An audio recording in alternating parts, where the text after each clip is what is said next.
Welcome back to MLT 120. In this lecture, we're going to cover other coagulation tests that you may see in the laboratory. In coag, we're very concerned about platelet function.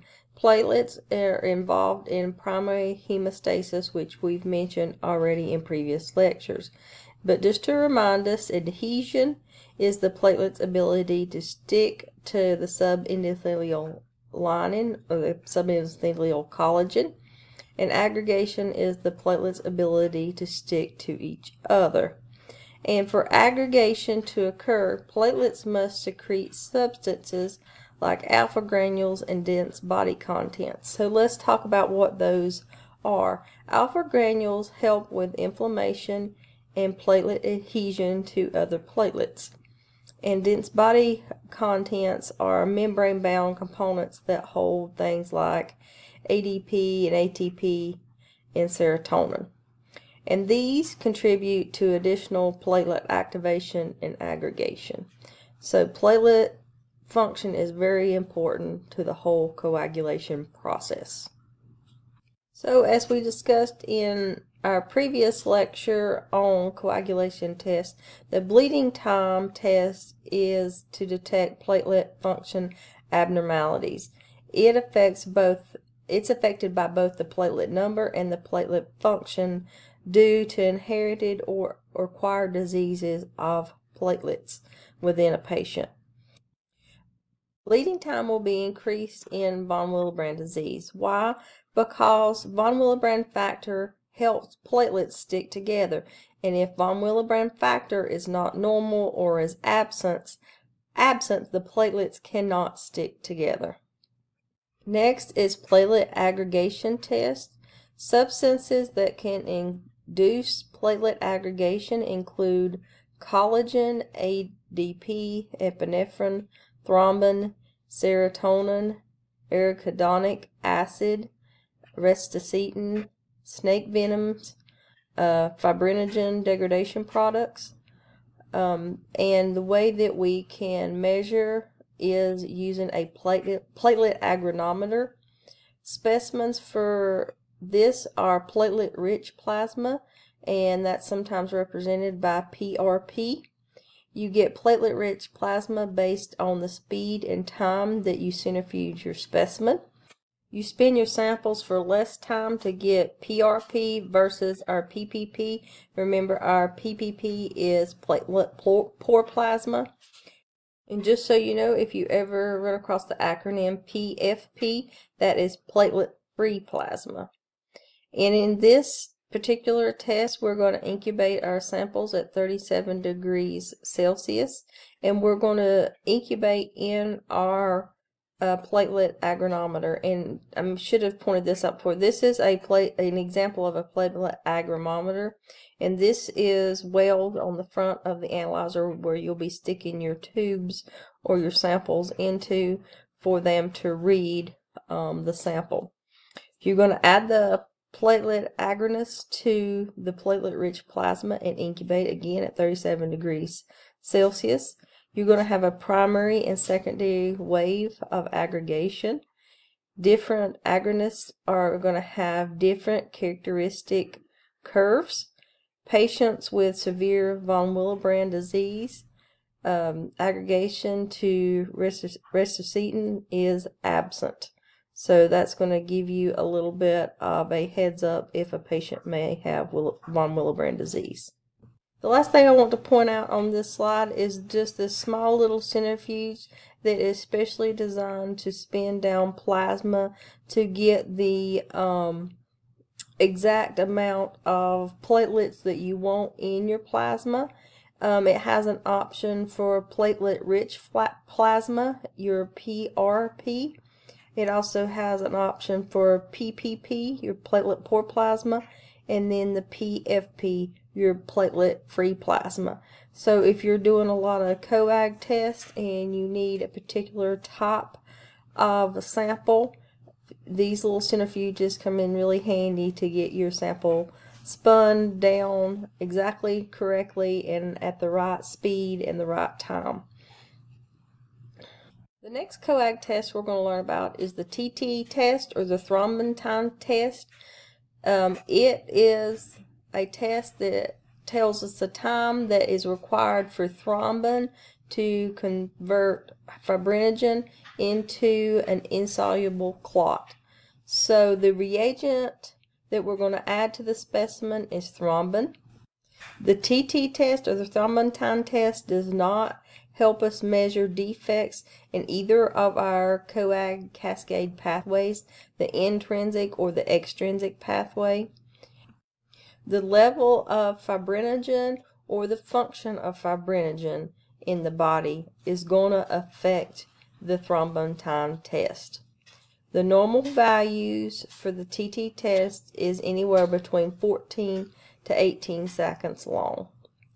And also, another thing that can affect the thrombin time test is the presence of heparin. So if the patient is on heparin therapy, make sure you know that before you run this test. Another test used in coagulation studies is a mixing study. This is a screening test used to distinguish our coag factor deficiencies from an inhibitor problem. And inhibitors a lot of times are things like antibodies. And you can also use this with your PT or your APTT test. Basically what you're going to do in mixing studies, you're going to mix a patient's plasma with known normal plasma. So if you see here, this patient's plasma is mixed with normal plasma. Same thing down here. Patient plasma is mixed with normal plasma. And again, you're going to perform it with a PT test or a PTT test. If it does not correct, if the sample does not correct itself, then it's an inhibitor. So that's what's happening here. You do a patient sample plus normal plasma. It's not corrected. The clotting time remains prolonged. Then you've probably got some kind of inhibitor problem, okay, for that mixing study. On the opposite side, if you've got a patient sample, you mix it with normal plasma and it's able to correct itself, the clotting time normalizes or decreased, you've probably got a factor deficiency. So that's the purpose of our mixing studies, to try to determine, do we have a factor deficiency problem or do we have an inhibitor problem? The next test or assay is the factor 10A test. It's used to monitor low molecular weight heparin therapy in patients. What we do to run this test is we add artificial factor 10 to patient blood.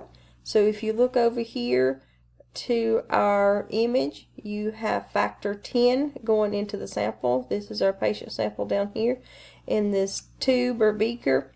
The heparin in the blood activates the patient's antithrombin 3, and they both act to deactivate the factor 10. So that's happening here in the test tube or beaker. The more heparin in the blood, the more factor 10 that is deactivated, and the less 10A is left in the test tube. Also, the factor 2 is marked with a yellow marker that is added to the test tube. So this yellow marker is also added to the test tube. So all this is added down in your test sample. The active 10A that is left interacts with the factor 2, and the yellow marker is then released. Okay, so then that is what is measured, what's released, and is marked with that yellow marker. Then the answer, or the part that's measured, or the result, is the more yellow, the more factor 10A, and the less heparin you have. The next step is reptilase time test. This is very similar to our thrombin time test, except for that the clotting sequence is initiated by snake venom and the enzyme within the snake venom called reptilase. Reptilase is a substance that is very similar to thrombin. The advantage of this test is that it is not inhibited by heparin therapy. And the normal value of this test, or the normal range, is anywhere between 15 and 20 seconds to clot.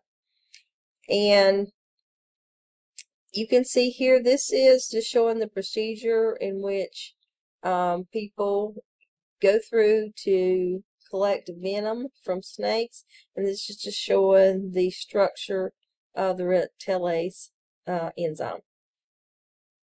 Fibrinogen is the next test, and this test you will see run fairly often in the laboratory.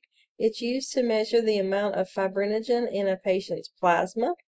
Fibrinogen is a protein that helps blood to clot. The reagent that we'll be using for this test is thrombin.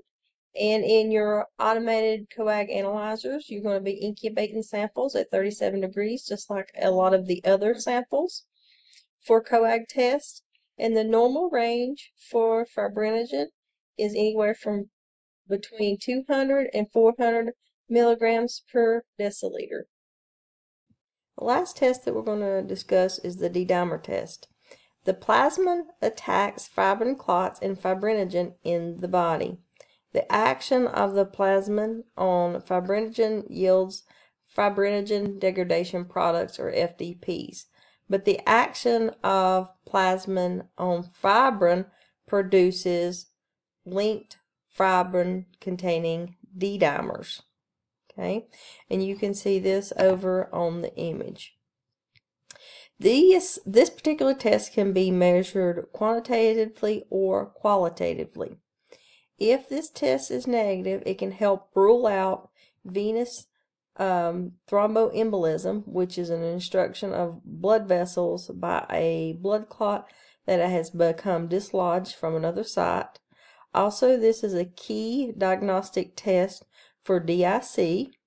An advantage of the D-dimer test is that there's no interference with fibrinogen, and you do not have to collect a special tube. You can use your sodium citrate plasma, and any cause of fibrinolysis will cause an increase or a positive result of your D-dimer. This concludes our lecture on other coagulation tests. If you have any questions, don't hesitate to reach out, and I will see you in lab.